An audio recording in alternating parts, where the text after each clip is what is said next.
আল্লাহর এক বান্দা ছিল নামাজের সিজদায়।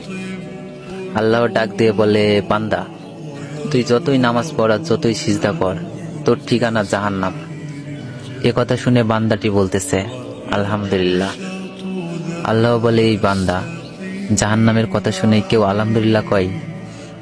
বান্দা বলে, আল্লাহ, জাহান্নামের মালিকও তুমি, জান্নাতের মালিকও তুমি। তুমি আল্লাহ যদি খুশি হয়ে আমাকে জাহান্নামও দাও, আমার আপত্তি করার কোনো অধিকার নেই। আল্লাহ বলতেছে, বান্দা, জাহান্নামে গেলে তুই পুড়ে যাবি, তোর কষ্ট হবে। বান্দা বলতেছে, আল্লাহ, কষ্ট শুধু আমার হবে না, তোমারও হবে। আল্লাহ বলে, বান্দা তুই পুড়বি জাহান্নামে, আমার কষ্ট কেন হবে? বান্দা বলে, আল্লাহ, মায়ের কোলে সন্তান যদি পানিতে পড়ে যায়, তাহলে দুনিয়ার কোনো মাই যেমন দূরে দাঁড়িয়ে থাকতে পারে না, দৌড়ে গিয়ে